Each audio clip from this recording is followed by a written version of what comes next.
Bismillah ar-Rahman ar-Rahim. Iyyaka na'budu wa iyyaka nasta'in. Mr. President, Honorable Secretary General, Excellencies, ladies and gentlemen, I feel honored today to represent my country at this forum of world leaders, where we have a chance to discuss problems that the world is facing. I want to talk about a lot of problems, but just four today. And I especially came to this forum despite a difficult time in my country, facing challenges. I would not have come, but because I feel that there are some very urgent problems which the world must address. So first of all, I start with climate change. So many leaders have talked about climate change. But Mr. President, I feel that there is a lack of seriousness. Perhaps world leaders do not, some of the leaders who can do a lot, do not realize the urgency of the situation. We have a lot of ideas, but as someone said, ideas without funding is mere hallucination. Pakistan, I'll give you an start with my own country.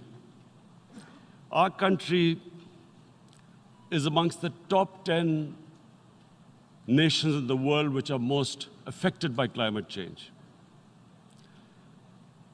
We depend upon our rivers. We are mainly an agricultural country. And 80% of the water in our rivers comes from our glaciers. The glaciers not just on the Pakistani side, even India. The river, the 80% of the water in Ganges and the Indian rivers also comes from the glaciers, from the Himalayan glaciers, Karakoram, Hindu Kush. And these glaciers are melting at quite a rapid pace. We detected already 5,000 glacial lakes in our mountains. And if this keeps going, if nothing is done, we are scared that humans are facing a huge catastrophe. In my country, when my party came to power in the province of KP, we planted 1 billion trees in 5 years. Now we've set ourselves a target of 10 billion trees in Pakistan. Idea being to counter this, the effects of global warming. But one country cannot do anything. This has to be a combined effort of the world.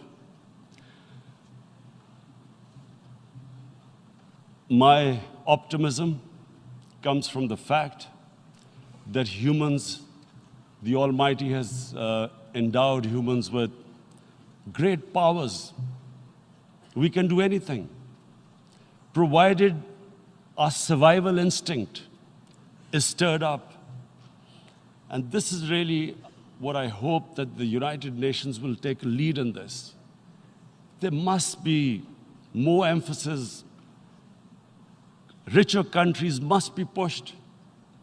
Countries that are responsible for, mainly are responsible for greenhouse gas emissions. They must be pushed because our country contributes minuscule amount to greenhouse gases. So I feel that the United Nations must take leadership in this. My second issue for me right now is even more critical.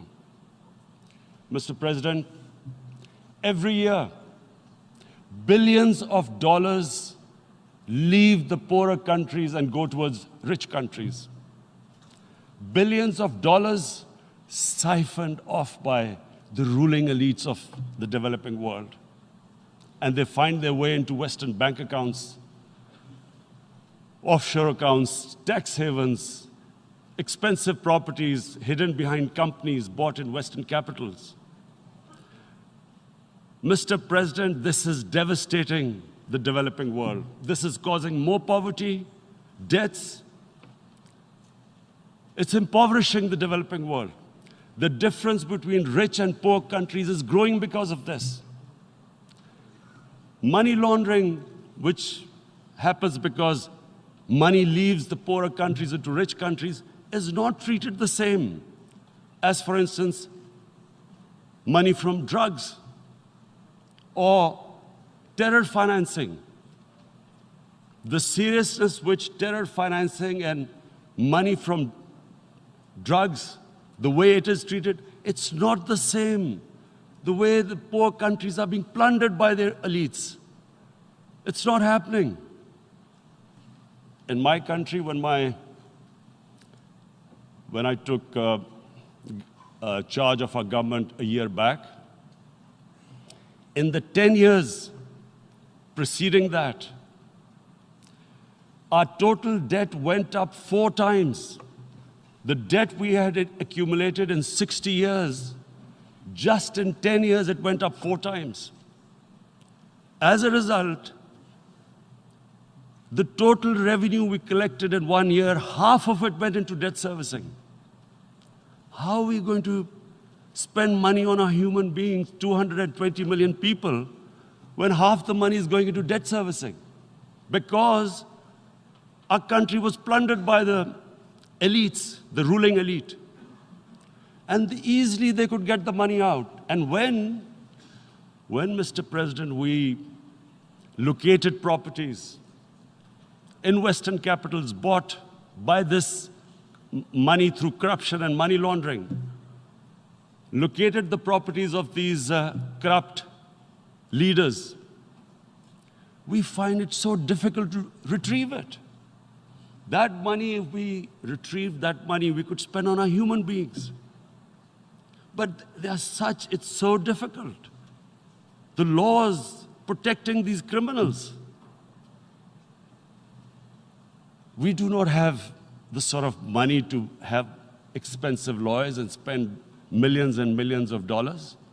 We need help from the rich countries. And Mr. President, it's critical. The rich countries must show political will. They cannot allow this to happen. How can the poor countries spend money on human development, which the United Nations asks, SDG? How are we going to do it when this money can easily leave our countries? So, unless the rich countries intend to build walls to stop economic refugees coming as we see right now, they must take action. They must take action now. It must be a deterrent. Corrupt ruling elites should not be able to take money out easily and park it into foreign bank accounts and into these properties abroad. And I never understand why. Why do we have these tax havens? Why is this allowed? Why shouldn't rich people pay taxes? Why is it legal to have these tax havens where you have these secret accounts? Because, the world is changing. The population of the world is growing. Sooner or later, you're going to have a crisis. If the poor get poorer and the rich get richer, there is going to be a crisis sooner or later. So this is my second point. I hope that the United Nations takes a lead in this. It involves the IMF, the World Bank, Asian Development Bank. They must find a way of stopping this plunder of the developing world. My third point is Islamophobia.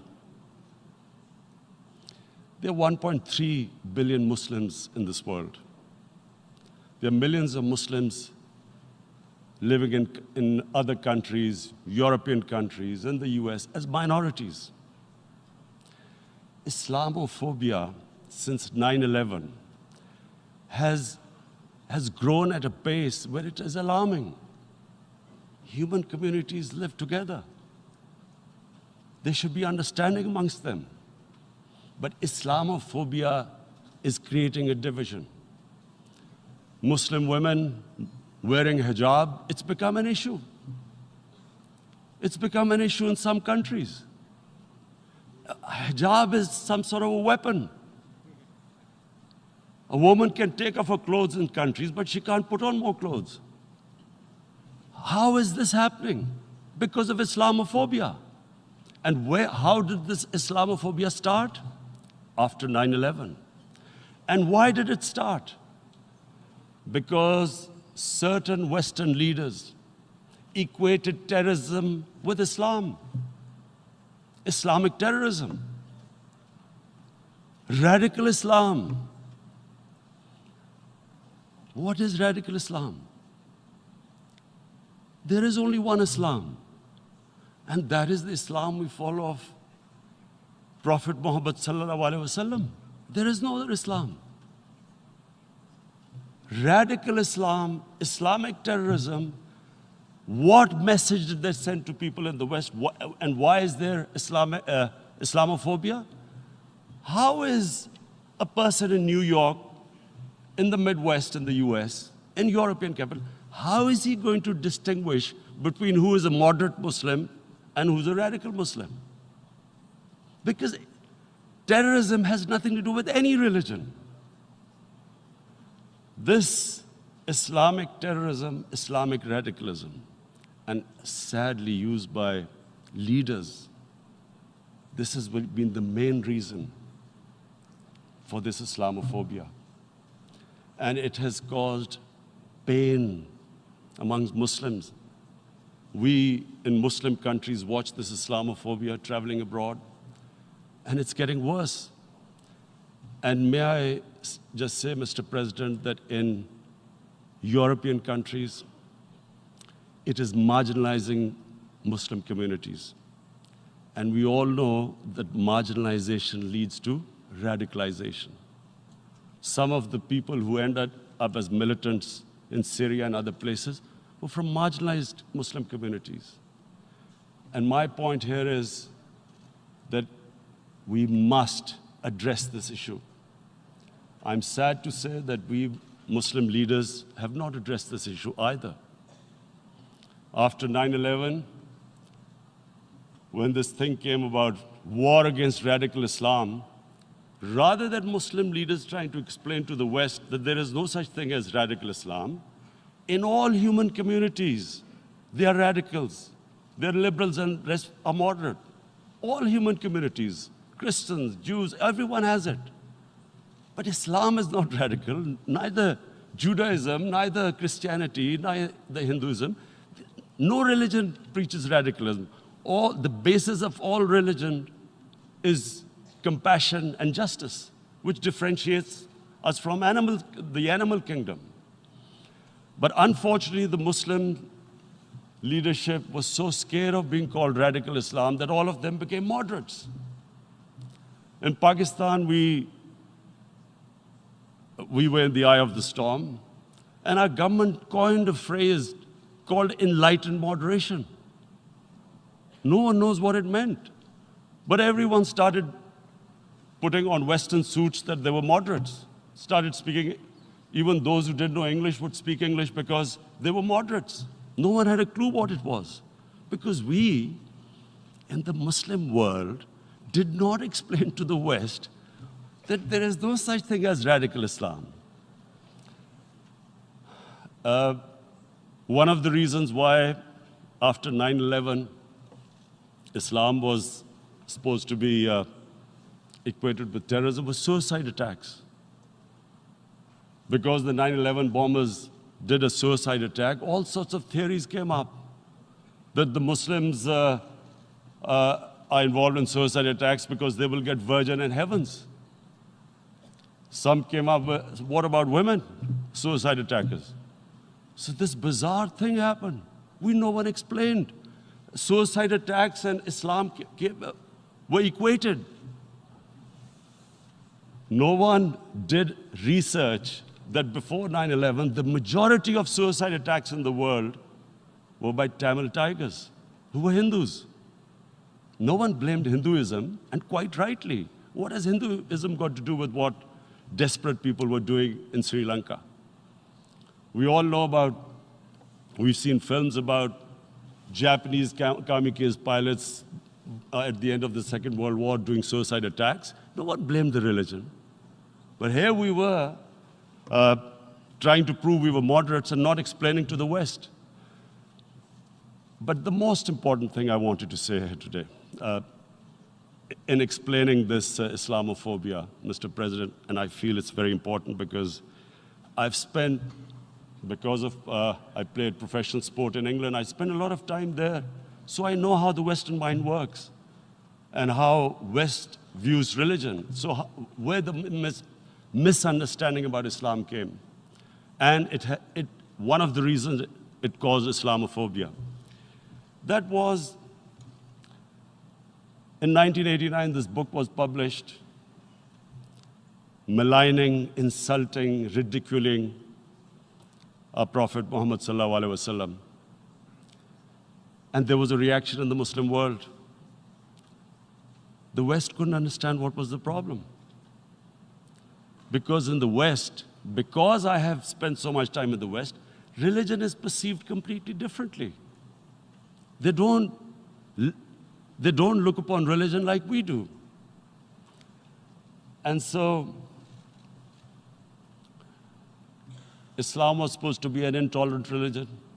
It was against freedom of expression. And Islam took a real beating 30 years ago. I still remember it became a watershed.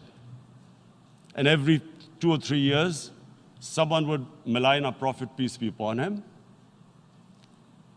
There would be a reaction by the Muslims. And again, it was Islam, an intolerant religion. Again, this time, I blame a certain section of the people in the West who deliberately provoked this, knowing the impact it would have. But the majority of the people in the West didn't understand. This is where, again, Muslim leadership let the Muslims down. We should have explained to them what our Prophet, peace be upon him, means to us. So in 1 minute, I'll try and explain what he means to us. Our Prophet was the witness to the divine book, the Holy Quran. The Holy Quran is the book of guidance for Muslims, and the Prophet's life was living the Quran. He was an example of what the Quran guided us to be.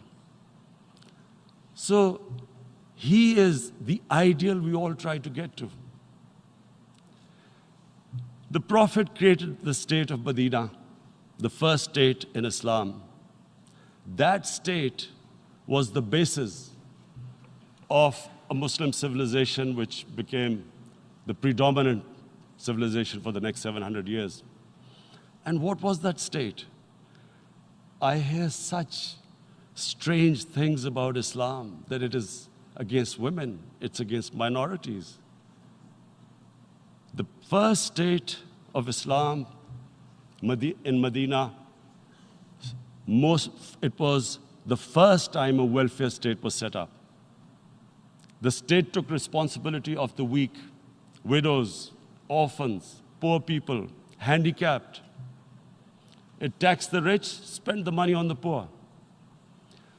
The state announced that all human beings are children of Adam, hence equal, whatever the color of their skin. The state announced, the Prophet announced that, and slavery, the whole system depended on slavery as it did for many years in the Western societies. The Prophet said that one of the greatest deeds is to free a slave. But because the society depended on slavery, he said, but if you have to treat them as an equal member of the family. And as a result, something happened in a Muslim world which hasn't happened in any other civilization.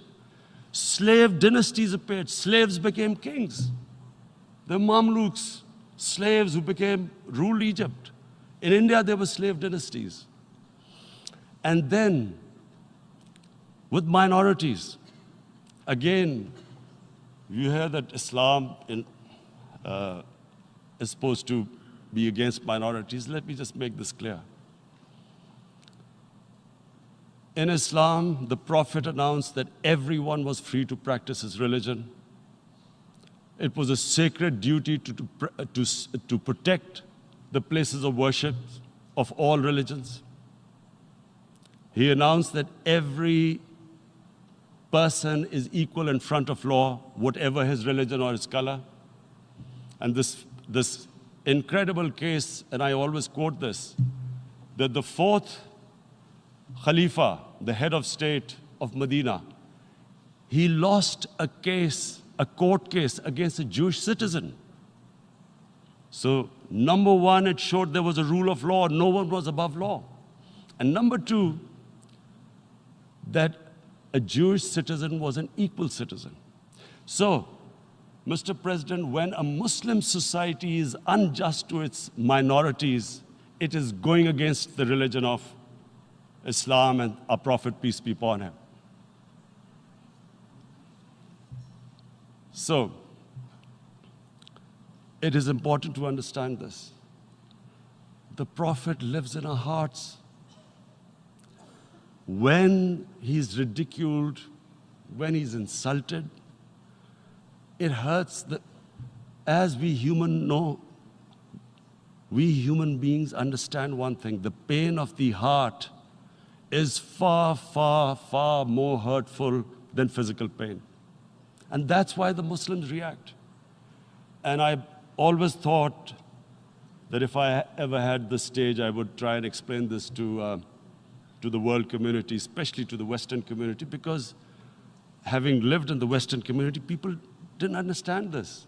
When I first went as a teenager to England, there was a comedy film on Jesus Christ. It's unthinkable in Muslim societies. So we need to explain that, look, in a human community, we must be sensitive to what causes pain to other human beings. We have, in the Western society, and quite rightly, the Holocaust is treated with sensitivity because it gives the Jewish community pain. That's all we ask, that do not use freedom of speech to cause us pain by insulting our Holy Prophet. That's all we want. And now, the number fourth point, Mr. President, and this is the most critical point, is the reason why I especially came here. It is about what is happening in Kashmir. Before I go on this, I want to make one thing clear, that when we came to power, my first priority was that Pakistan would be a country which will try its best to bring peace. We had been through this war on terror. We joined the United States war on terror after 2001. And Pakistan went through one of its worst periods where 70,000 Pakistanis died and over 150 billion was lost to our economy. And Mr. President, I opposed the war because in the 80s, Pakistan had joined the Western countries in what was the freedom struggle then in Afghanistan against the Soviets. And it was funded by the Western countries. These Mujahideen groups, which were treated in guerrilla warfare, were trained by Pakistan Army, funded by the Western countries, and especially US, and they waged what was a freedom struggle in Afghanistan. The Soviets called them terrorists. We called them freedom fighters. 1989, the Soviets retreated. The Americans packed up and left. Pakistan was left with these groups. Come 9/11, Pakistan joined the United States in this war on terror. And now our government was supposed to, the reason why I opposed joining this war, because here we had indoctrinated them in jihad, meaning freedom struggle against foreign occupation. Now, because we had joined the US, and the US had occupied Afghanistan, now we were supposed to tell them that, no, this is not freedom struggle and jihad, it's terrorism. So that's why I tried to tell then government that, stay neutral, because you will have leverage over them. You will be able to control them. But if you join them, you become collaborators, and they will attack you, which is what happened. They turned against us. We went through a nightmare. 70,000 people killed in a war we had nothing to do with. No Pakistani was involved in 9/11. Taliban were in Afghanistan. Al-Qaeda was in Afghanistan. What had we to do with it? 70,000 Pakistanis died. So when we came to power, we decided that we would dismantle what was left of these groups. And this decision was taken not just by us, but by all the political parties in Pakistan. Unfortunately, they didn't implement it. So we came to power, we decided to implement it, and we dismantled whatever was left of the groups. And I know that India keeps accusing us that there are these groups there. I would like the United Nations to send observers, see for themselves what we've done. No Pakistani government would have dared to do this because it would have created strife. But we decided that there would be no militant organizations in Pakistan. So I need to give you this background and to what I'm going to say later on. And secondly, we started mending fences. I invited the Afghan president. We developed a relationship with Afghanistan. We had problems with Iran. We mended fences there. And then India. Now let me just give you a little background about my relationship with India. Because of cricket, and cricket being it's a passion in the subcontinent, I had great following in India. I have friends in India, and I loved going to India. So immediately, when my party came to power, the first thing we did was to immediately reach out to India. And I spoke to President Modi, and I said, look, we have similar problems. Climate change, poverty, let's get together. Let's resolve our differences through trade. Let's build a relationship on trust. Prime Minister Modi told me that, there were terrorist attacks from Pakistan.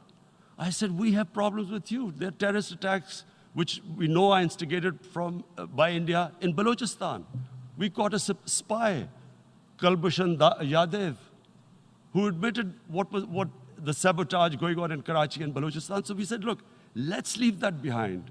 Let's move forward. Our main priority should be our people. The highest number of poor people live in the Indian subcontinent. Unfortunately, didn't make any headways. Our foreign minister was supposed to meet on this in the UNGA last year. India canceled it.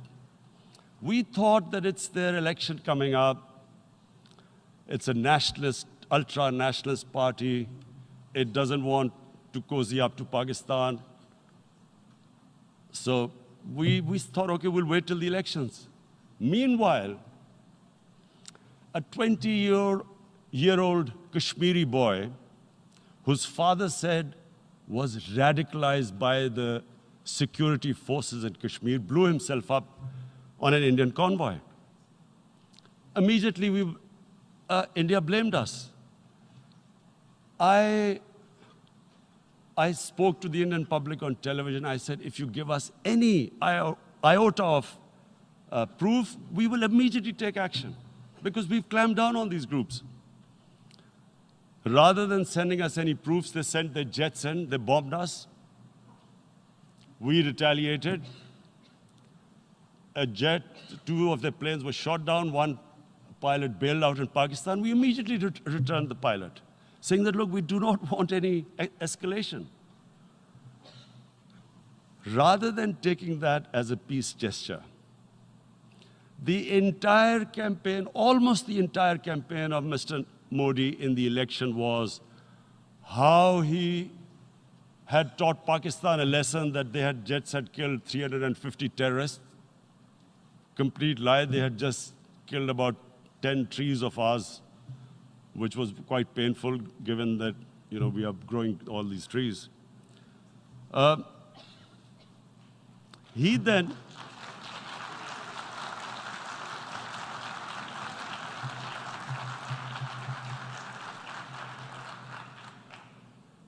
the election campaign, Mr. Modi used words like, this is just a trailer. The movie is about to start. I went into Pakistan and taught them a lesson. This was the election campaign. Okay, so we thought, us politicians make all these statements to win elections. So, okay, after elections, we'll get back to our normal relationship. Well, the moment the elections ended, we approached India.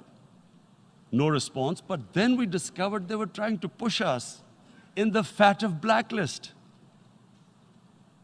to bankrupt us. That's when we realized there was an agenda. And that agenda became obvious on the 5th August when India went against 11 United Nations Security Council resolutions, which say that Kashmir is a disputed territory and the people of Kashmir have the right of self-determination. They went against that. They went against Simla Accord, which is about bilateral, sorting out our differences through bilateral means, went against that. They actually went against the Indian Constitution. Illegally, they revoked Article 370, which gave Kashmir the special status. They got an extra 180,000 troops there. Total number of security forces in Kashmir now are 900,000. And they put 8 million people of Kashmir under curfew.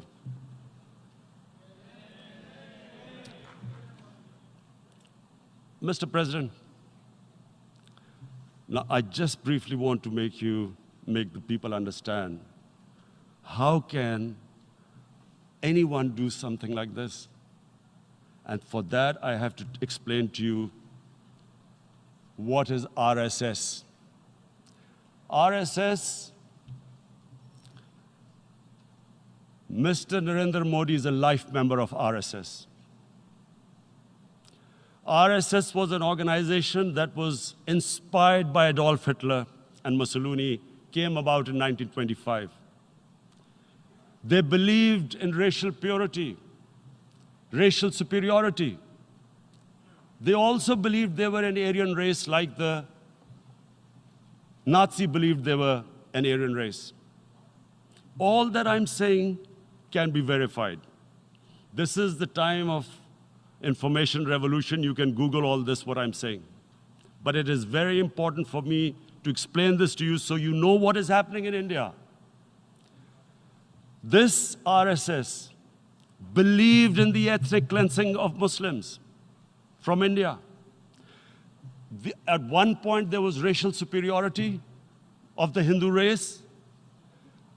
Secondly, it was hatred for the Muslims and for the Christians because they believed that this golden age of Hindu civilization was stopped because of Muslim rule centuries back and then the British rule of India. So it was racial superiority and hatred for Muslims and Christians. This is openly stated. You look at the founding fathers of RSS, Golwalkar and Savarkar. Just Google them and you'll find out. And this ideology of hate is what murdered the great Mahatma Gandhi in 1948. It was this ideology of hate that made Narendra Modi in 2002 do a pogrom against Muslims in Gujarat when he was the chief minister. He allowed 3 days for these RSS goons who were inspired by the Hitler brown shirts. They actually wear brown shirts. This RSS, the Congress Home Minister gave a statement that in RSS camps, terrorists are being trained. And these terrorists butchered 2,000 Muslims and 150,000 Muslims were made homeless. Narendra Modi could not travel to the US because of that. And I need to make you understand this background before I explain to you that what sort of a mindset would lay siege to 8 million people with 900,000 troops. Women, children, sick people, locked in as animals. In fact, of what I know of England, if 8 million animals were locked in, the RSPCA would have made a lot of noise about it. These are human beings.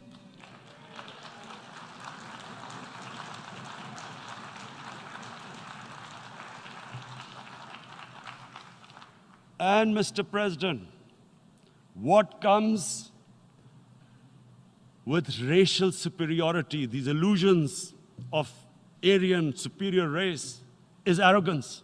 The two go together. And it's arrogance that makes people make mistakes and do stupid things.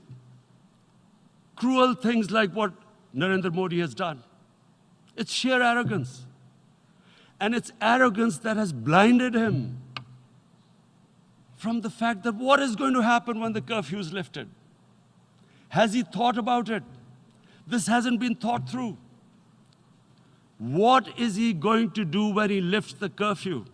Does he think that people of Kashmir will quietly accept the status quo because India has changed the constitution and taken away the special status? They'll accept that? Mr. President, 100,000 Kashmiris have died in the past 30 years because they were denied the right given by the United Nations, the right for self-determination. 100,000 have died and 11,000 women have been raped. There are 2 United Nations human rights reports on this. The world hasn't done anything because India is a huge market, 1.2 billion people. Sadly, the material prevails over the human. But this has serious consequences. Again, I repeat, that's why I'm here. Look, what is going to happen when the curfew is lifted will be a bloodbath. The people will come out.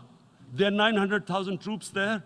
They haven't come to, as Narendra Modi says, he's done this for prosperity of Kashmir. This is supposed to be for the development. These 900,000 troops, what are they going to do when they come out? There'll be a bloodbath. Has he thought it through what happens then? Mr. President, has anyone thought that what happens when there is a bloodbath?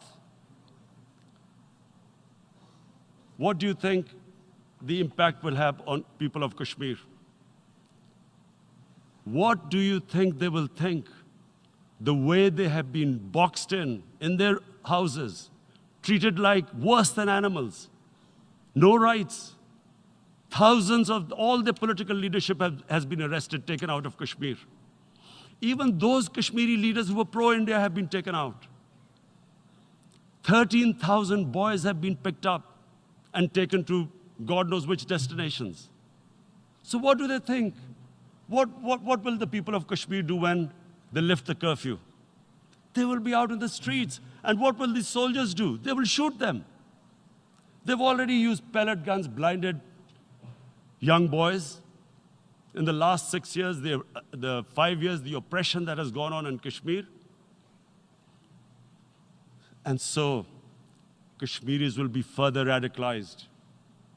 Mr. President, there will be another Pulwama. And guess what? India will blame us. They're already blaming us. They're saying all this is happening because of Pakistan. One of their defense ministers said, there are 500 terrorists lined up on the border to go in. Why would Pakistan send 500 terrorists when there are 900,000 troops? What impact are they going to make? What will they do? And why would? Don't we know that the moment there is some terrorist attack, all that will happen is there'll be further cruelty and oppression of the people of Kashmir. We will just give the 900,000 troops to further crush the people of Kashmir. And then we'll give the Indian government an excuse that, look, Pakistan is a terrorist state, and this mantra that has gone on, Islamic terrorism.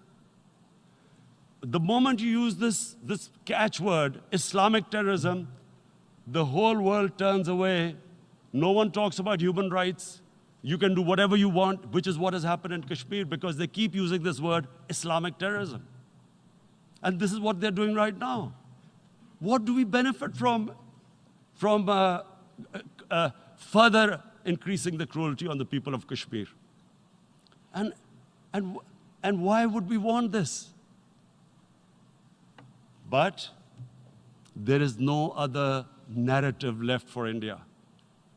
As when they lift the curfew, whatever happens, Pakistan will be blamed, and there is always a danger of another Pulwama. They might come and bomb us again, and then another cycle might start. And what does Narendra Modi think that 180 million Muslims of India are thinking right now? Aren't they watching these Kashmiris stuck inside for 55 days they've been stuck in? Aren't they watching? What do you think? Don't you think that the Muslims will be radicalized in India? And I'm talking about 180 million people. And when they get radicalized, there will be some incident in India somewhere down the line. Again, we will be blamed. And I'm warning you right now, again, we will be blamed. And Mr. President, what about 1.3 billion Muslims who are watching this? And they know that it is only happening in Kashmir because they're Kashmiri Muslims. This is not happening to Kashmiri Hindus. They know that this is happening because of their religion. So what do you think they will be thinking? What do you think the Jewish community would think if they were, forget 8,000 Jews stuck like this? What do you think Europeans would think? What do we think? I mean, any human community, if their members are stuck like that, what do you think they will think? Are we a children of a lesser God? Is it not going to cause us pain? And then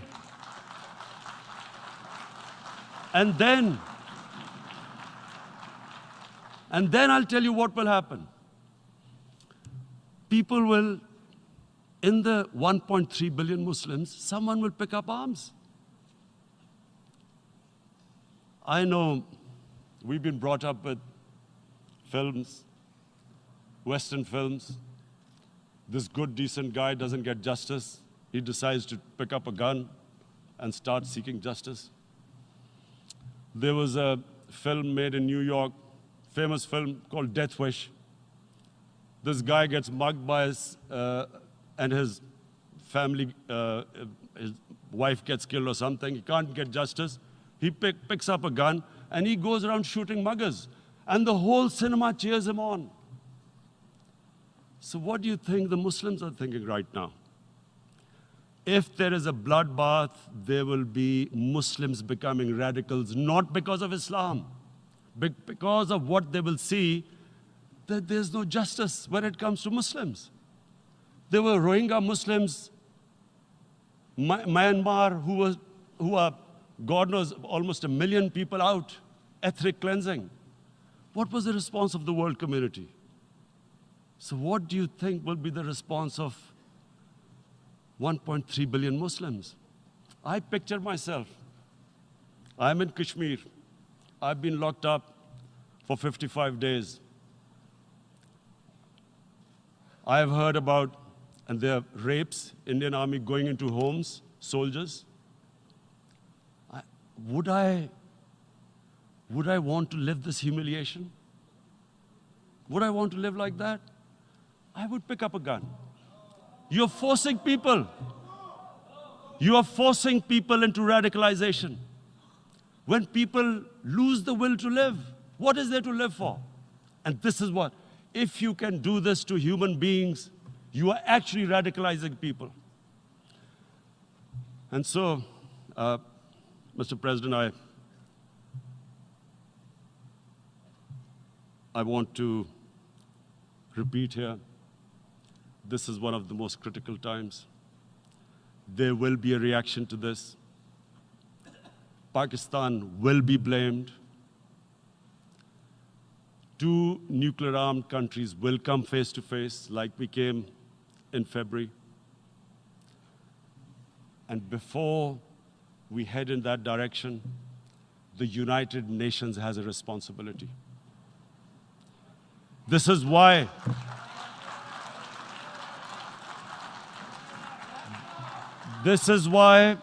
the United Nations came into being in 1945. You were supposed to stop this happening. I feel we are back to 1939, Munich. Czechoslovakia has been taken, annexed. What is the world community going to do? Is it going to appease a market of 1.2 billion, or is it going to stand up for justice and humanity?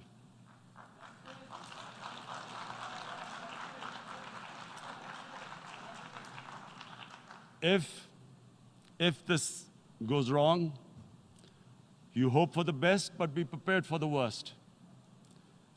If a conventional war starts between the 2 countries, Mr. President, if a conventional war starts, and anything could happen, but supposing a country 7 times smaller than its neighbor is faced with the choice, either you surrender or you fight for your freedom till death, what will we do?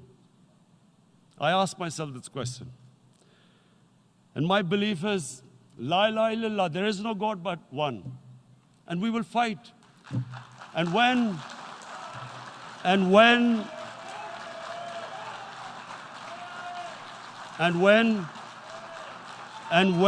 a nuclear-armed country fights to the end, it will have consequences far beyond the borders.